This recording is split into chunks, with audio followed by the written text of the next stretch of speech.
Happy Halloween, everyone. I'm Megyn Kelly, and it's Friday, October 31st, 2025. This is your AM Update. I'm just going with my gut feel, which is that this is a close race. Election night is right around the corner, and the race for New Jersey governor is neck and neck. The U.S. resumes nuclear testing in response to recent Russian nuclear trials. Well, I guess on the scale of from 0 to 10, with 10 being the best, I would say the meeting was a 12. President Trump returns from a marathon tour through Asia, culminating in significant progress on a new trade agreement with China. And it's that time of year again. The clock's set to fall back this weekend, and we gain a glorious hour of sleep. Is it worth it? All that and more coming up in just a moment on your AM Update. When customers are walking through the aisles of their local Walmart, they're not just picking up groceries or supplies. They are supporting American businesses and their communities. The real story is what's behind the label. With over 2/3 of the products Walmart buys made, grown, or assembled right here in the U.S., buying local is not just stocking shelves, it's about strengthening communities. Because of that commitment, Walmart invested $350 billion in U.S. manufacturing, helping American companies like Fisher & Weezer Specialty Foods, a local Texas business, expand their operations in Fredericksburg, Texas, hire more people as well, and bring their Texas-grown peach jam to a national market. Their story is just one example of how Walmart's U.S. manufacturing investment is supporting over 750,000 American jobs. Businesses across the country are empowered to sell more, hire more, and help their communities grow. From farms to factories to final shopping carts, learn how Walmart is fueling the future of U.S. manufacturing at walmart.com/America at work. With Election Day just around the corner, New Jersey's governor race coming down to the wire.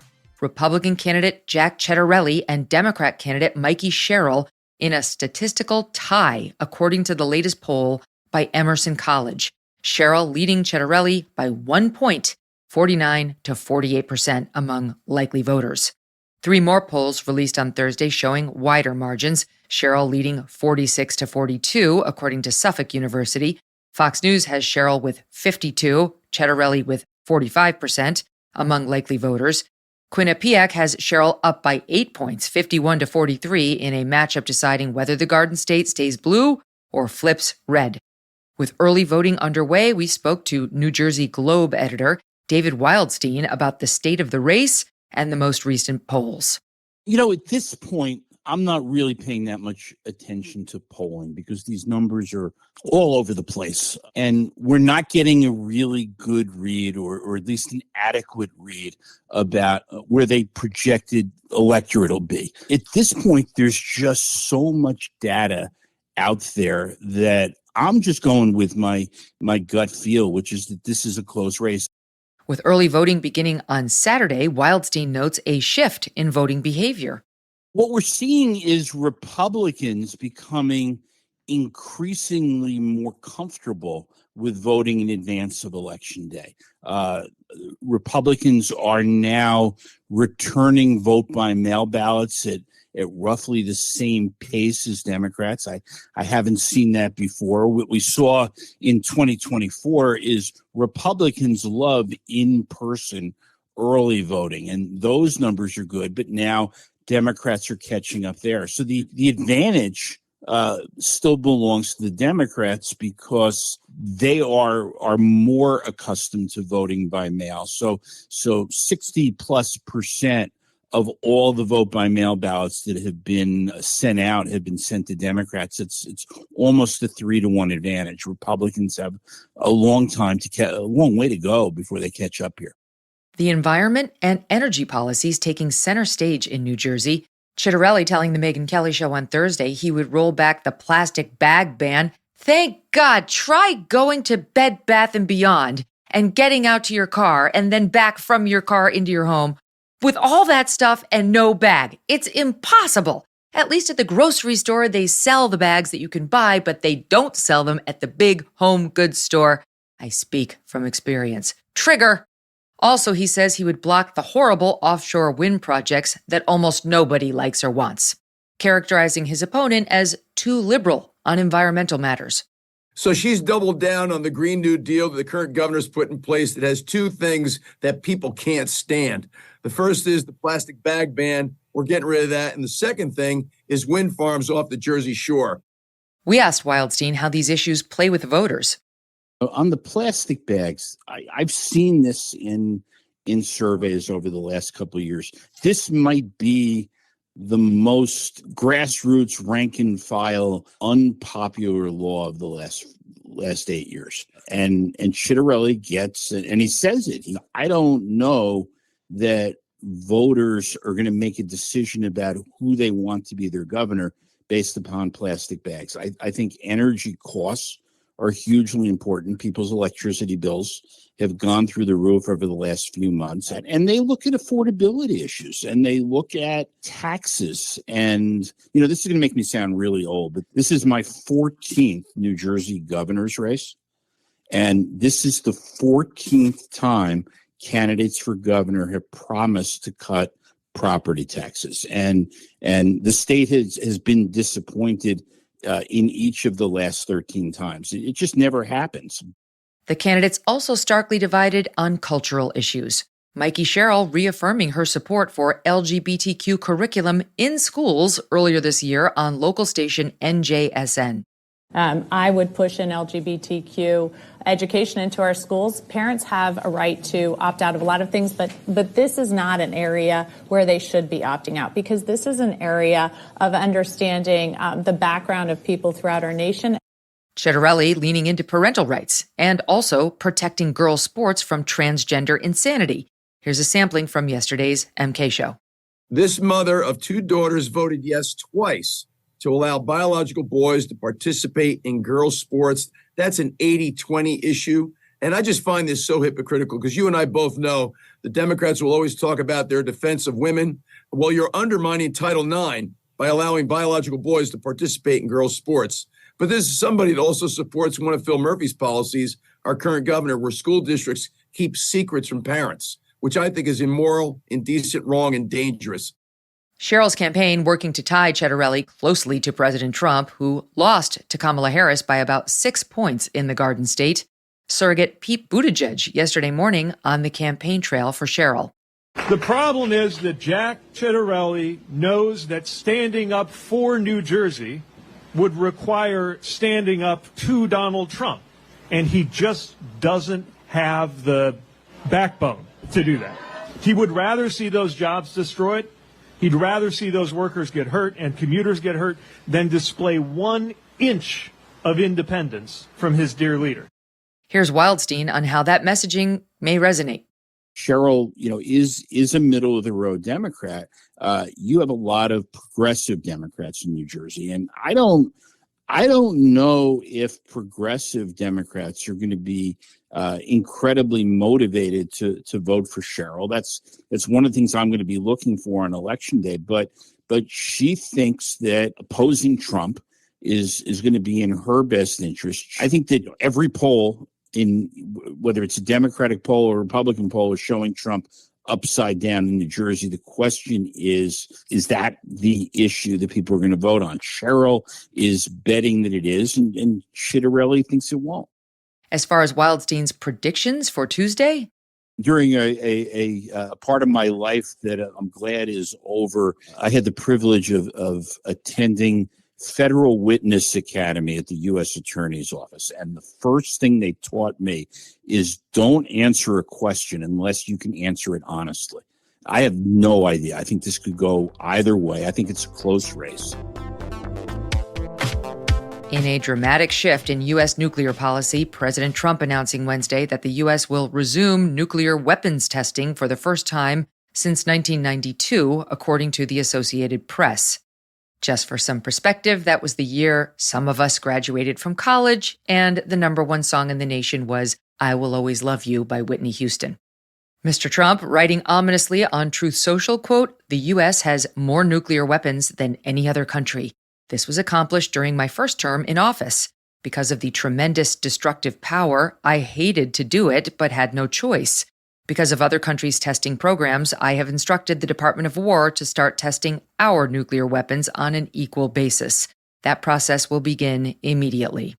Prior to Mr. Trump's post, the nonpartisan nuclear watchdog Federation of American Scientists placing Russia ahead of America in total nuclear stockpile, with about 4,300 active warheads compared to what they said was about 3,700 for the U.S. The announcement coming shortly after Russian President Vladimir Putin announcing the successful test of an underwater nuclear-powered drone called the Poseidon, and just days after revealing a separate test of a nuclear-capable missile. Mr. Putin saying of the Poseidon, quote, "There is nothing like this in the world in terms of the speed and depth of the movement of this unmanned vehicle, and it is unlikely there ever will be." All of this unfolding amid a breakdown in talks for a planned summit between Presidents Trump and Putin. Overnight Wednesday, Mr. Trump speaking to reporters aboard Air Force One. We don't do testing. We've halted it many years ago, but with others doing testing, I think it's appropriate that we do also.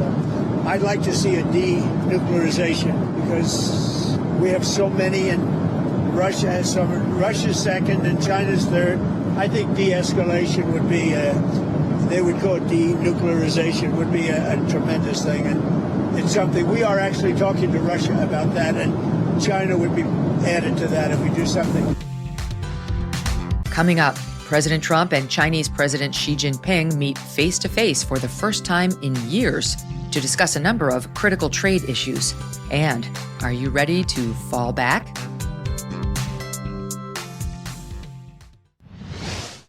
Every October, we honor the strength and resilience of women and families affected by breast cancer. But cancer touches all of us in some way, and more people today are seeking options beyond the standard approach. That's why I want to tell you about what All Family Pharmacy is doing this month. They are helping patients gain access to trusted, affordable medications like ivermectin and mebendazole. These treatments that are sometimes used off-label are currently being researched in Florida for their potential to support cancer treatment and prevention. You want to talk to your doctor about it. For those looking for an alternative or addition to their current care, it's always important to talk to your family doctor, find out what he or she thinks. But All Family Pharmacy will make talking to any doctor very simple for you. They work with like-minded physicians across the country who review every order and provide prescriptions when appropriate. In honor of Breast Cancer Awareness Month, they are offering 40% off mebendazole until October 31st. That's this Friday. The discount is automatically applied at checkout. Visit allfamilypharmacy.com/Megyn to learn more and save 40% today.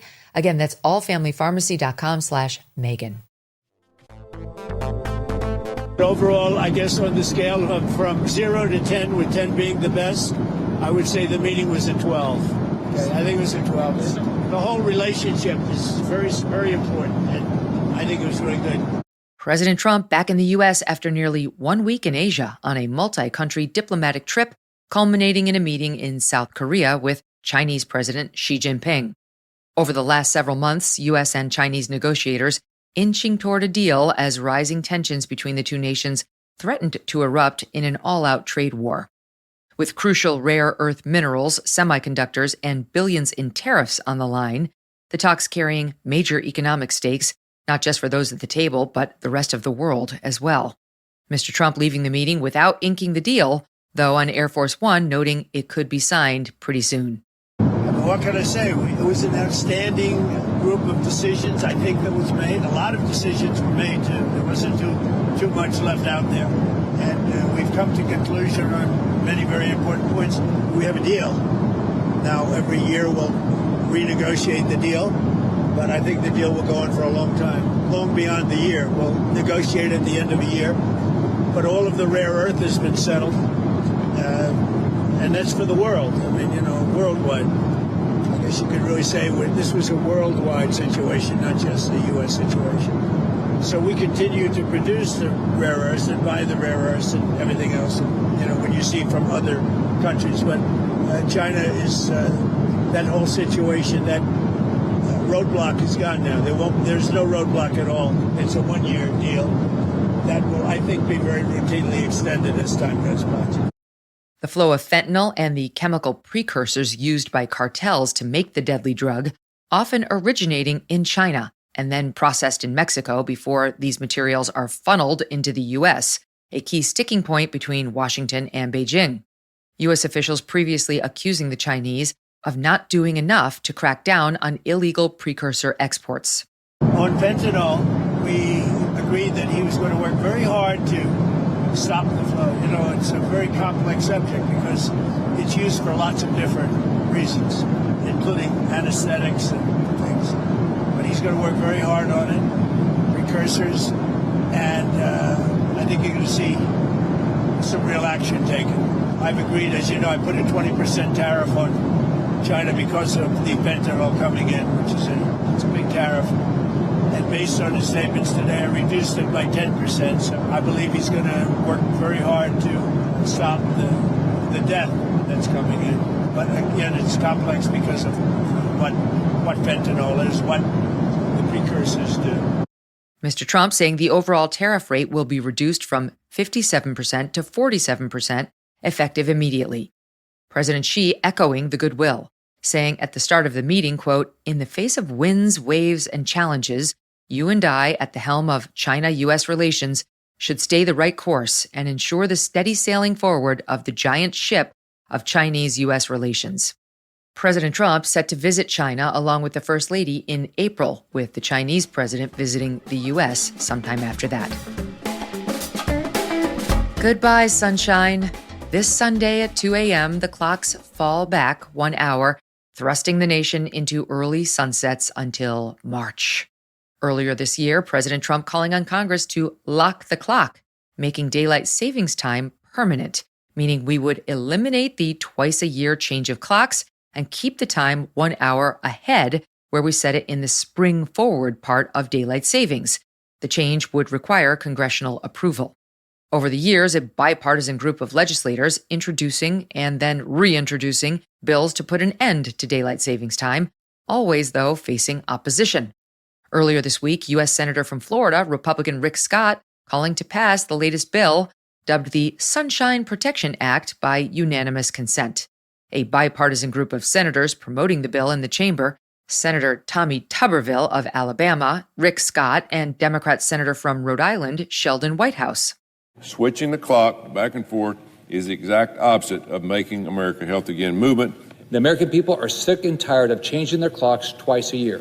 It's confusing, unnecessary, and completely outdated. I don't always agree with President Trump and with former Senator, now Secretary Rubio, but I sure do agree about this. But Republican Senator from Arkansas, Tom Cotton, blocking the motion.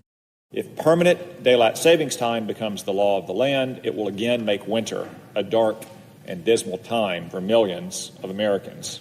Permanent daylight savings time would push winter sunrises to an absurdly late hour, depriving Americans of morning sunshine that's essential for our safety and well-being. For many Arkansans, permanent daylight savings time would mean the sun wouldn't rise until after 8 or even 8:30 a.m. Americans in northern states and on the western side of time zones would be even worse off. For instance, the sun wouldn't rise until nearly 9 o'clock during winter in Seattle.